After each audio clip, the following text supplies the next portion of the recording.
Crime report India में आपका स्वागत है। मैं हूं शारिक खान। पश्चिमी यूपी के मुजफ्फरनगर में बीडीओ की गोली मारकर हत्या कर दी गई। गोली लगने से एक शख्स घायल भी हुआ।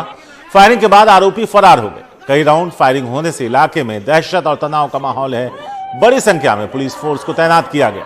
पुलिस आरोपियों की तलाश में जुटी है। कमाल खान है हमारे साथ। इस बारे में ज्यादा बात करने के लिए सीधे कमाल खान के पास चलते हैं। कमाल, जिस तरह से एक के बाद एक वारदात, फिर से उठ रहे हैं सवाल। जब भी हम बात कर रहे होते हैं तो इसी लाइन पे बात कर रहे होते हैं, कानून व्यवस्था की लाइन पे। मेरा सवाल यह था कि क्या कुछ पता चल पाया कि आखिर वीडियो के हत्यारे कौन थे? क्या इसकी कोई भनक पुलिस को या फिर मरने वाले को नहीं थी? देखिए, ऐसा है कि गांव में अक्सर कई सारे गुट होते हैं और उनमें वर्चस्व की लड़ाई होती है।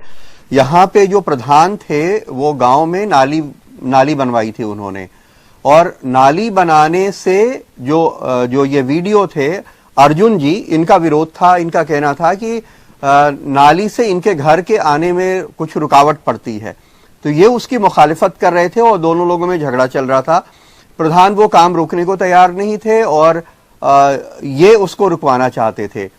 तो प्रधान और उनके दो बेटों के ऊपर और उनके बेटों के कुछ साथियों के ऊपर, प्रधान का नाम है विनोद, तो विनोद, उनके बेटे और उनके साथी, यह आरोप है कि वो अर्जुन के घर पे उन्होंने चढ़ाई कर दी और फायरिंग की, जिसमें अर्जुन मर गए। उनके भाई इंदू जो हैं, उनको गोली लगी है, वो घायल हैं, और उनके कजिन अंशुल हैं, उनको भी गोली लगी है, उनका इलाज हो रहा है। ये मौके पे मर चुके थे, अस्पताल ले जाए गए तो डॉक्टर्स ने इनको डेड डिक्लेयर कर दिया। पुलिस ने प्रधान और उनके भाइयों को नामजद किया, उनके बेटों को नामजद किया हुआ है।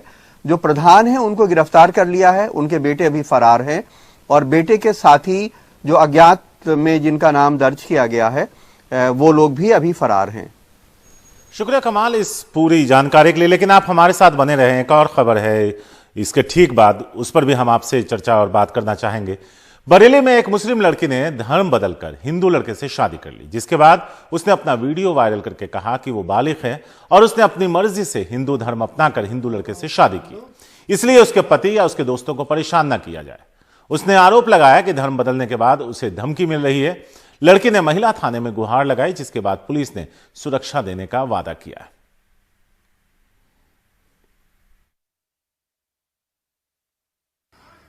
की बालिग थी तो उसकी इच्छा पर ये निर्भर करता है कि वो किसके साथ जाना चाहती है। इसी तरह से एक और मामला था जिसमें एक समुदाय की युवती दूसरे युवक के साथ चली गई थी, तो बाद में क्योंकि दोनों बालिग थे तो दोनों के द्वारा ये बताया गया कि वो अपनी मर्जी से ये शादी कर रहे हैं, और उसमें फिर बाद में जो न्यायालय के सामने बयान हुई, उसके बाद वो मामला फिर वहां पे उसमें अंतिम रिपोर्ट उसमें लगाई गई। उसमें क्या लड़की ने ये बताया था कि उसने मंदिर में शादी कर ली है लड़के के साथ, उसके आधार पे हुआ है जी। ये क्योंकि लड़की बालिग थी तो उसने अपनी इच्छा के अनुसार अपने जो उसका प्रेमी था उसके साथ शादी की, और उसके बाद घर वालों को आपत्ति हुई तो उन्होंने उसमें आपत्ति दर्ज कराते हुए उसमें मुकदमा लिखवाया। लेकिन लड़की के द्वारा अपने जो बयान है, अपनी इच्छा के ऊपर बताया गया कि मैं वयस्क हूँ और मैंने अपनी इच्छा से ये कार्य किया, तो वो मामला भी उस तरह से उसमें खत्म हुआ।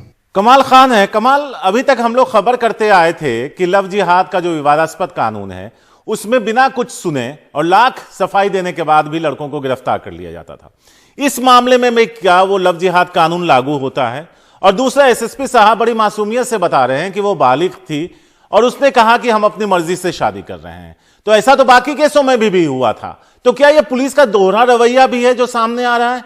जरा रोशनी डालिए। देखिए, लगता है कि ये दो तीन चीजों के ऊपर निर्भर करता है कि जो पुलिस वाला वहां पे है वो कितना ये हो सकता है कितना सांप्रदायिक है, कितना सेक्युलर है, अपने आका को कितना खुश करना चाहता है। क्योंकि लड़की बालिग है और इस देश के संविधान के मुताबिक उसको अधिकार है कि वो कोई भी धर्म को माने या ना माने, या किसी अपना धर्म परिवर्तन करके कोई भी नया धर्म मान ले, और किसी भी बालिग लड़के से या लड़का है तो वो लड़की से शादी कर ले, इसके ऊपर कोई रोक नहीं है। लेकिन ये जो नया कानून बना दिया है योगी जी ने, अगर लड़का लड़की की सहमति भी हो, उसके परिवार की भी सहमति हो, तो भी डीएम से 2 महीने पहले इजाजत लेनी पड़ेगी। और जितने लोग, जिनमें कोई हिंदू लड़की मुस्लिम से शादी करके वो धर्म परिवर्तन कर रही थी, वो ज्यादातर मामलों में वो लोग जेल भेज दिए गए हैं, उनके परिवार के लोग जेल भेज दिए गए हैं। एटा में एक लड़की और एक लड़का है जिनके बारे में कहा तो ये जा रहा है कि उन्होंने दिल्ली में शादी की, जहां पे ये कानून लागू नहीं होता यूपी का। लड़की वालों की तहरीर पे लड़के के घर के 14 लोगों को जेल भेज दिया गया है। बिजनौर में एक लड़की और लड़का किसी बर्थडे पार्टी से लौट रहे थे। लड़का मुस्लिम था, 18 साल का है। गांव वालों ने कहीं उनको अंधेरे में देख वेख के मारा पीटा, पहले लड़के की पिटाई की, फिर बाद में लड़की के पिता गए थाने। उन्होंने एक तहरीर दी कि हमें कोई मुकदमा नहीं करना है। गांव के प्रधान ने ऐसा कैमरे के ऊपर बताया है हमारे संवाददाता को, जो स्थानीय हमारे सहयोगी हैं। वो लोग वापस आ गए, लेकिन फिर उनका कहना है प्रधान का कि उन्होंने कहा कि नहीं, हमारी डिप्टी साहब से बात हुई है, वो कह रहे हैं तो लव जिहाद का केस बनेगा क्योंकि लड़का मुस्लिम है। और उस 18 साल के लड़के को उसमें अनुसूचित जाति जनजाति अत्याचार निवारण अधिनियम, उसके ऊपर ये जो नया कानून बना है ये धर्म परिवर्तन का, ये सारा लगा करके उस 18 साल के लड़के को जेल भेज दिया गया है। लड़की कह रही है अपने बयान में, कैमरे पे बोल रही है, उसकी मां बोल रही है कि कोई धर्म परिवर्तन नहीं हो रहा था, लड़के ने लड़की से शादी करने के लिए भी नहीं कहा। लड़की की मां कह रही है वो एक बर्थडे पार्टी में गई थी। लड़के की मां कह रही है कि लड़का घर से एक बर्थडे पार्टी बता के गया था। पुलिस कह रही है कि धर्म परिवर्तन हो रहा था, लव जिहाद हो रहा था, और उन्होंने उसको जेल भेज दिया है। कोई सुनने वाला नहीं है, किससे कौन आदमी कहां पे जाके सिर फोड़ेगा।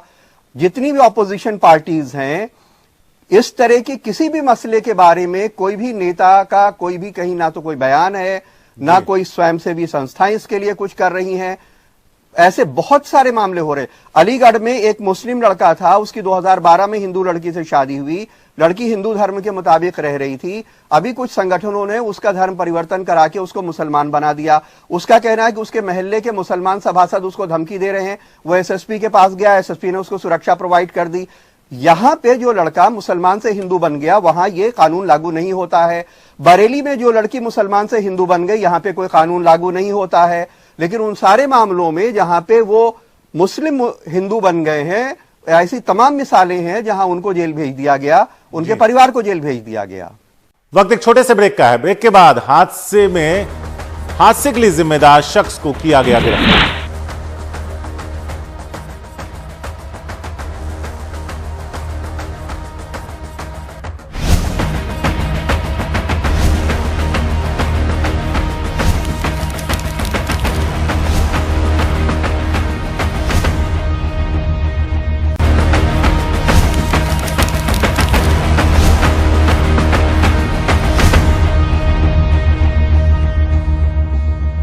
26 दिसंबर को दिल्ली के बीपी मार्ग में हुए हादसे के आरोपी वकील राहुल श्रीवास्तव को गिरफ्तार कर लिया गया।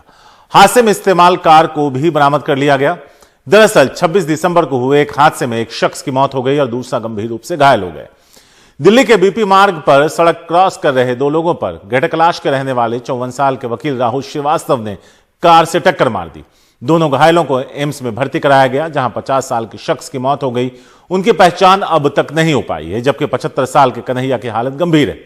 बताया जा रहा है कार चालक हादसे के वक्त नशे में थे। अब वक्त है क्राइम न्यूज रैप का। विशाखापट्टनम में पुलिस ने 440 किलो गांजा बरामद किया। बड़ी मात्रा में ले जा रहे इस गांजे को एक लॉरी से बरामद किया गया। इस गांजे की कीमत करीब 20 लाख रुपए है। उड़ीसा के गजपति में 2400 एकड़ में फैली गांजे की पौधे को नष्ट कर दिया गया। इतनी बड़ी संख्या में गांजे के पौधे को नष्ट करने का ऑपरेशन 17 नवंबर को शुरू किया गया था। नष्ट किए गए पौधों की कीमत करीब 38 करोड़। इस मामले में 36 आपराधिक मामले दर्ज किए। राजकोट में पुलिस ने 3 लोगों को गिरफ्तार कर 36 लाख रुपए के बंद हो चुके 500 के नोट बरामद किए। सरकार ने नोटबंदी करते वक्त नवंबर 2016 में ही इन नोटों को रद्द कर दिया था। पुलिस अब इस बात की जांच कर रही है कि कहीं इनका संबंध किसी बैंक या गैंग से तो नहीं।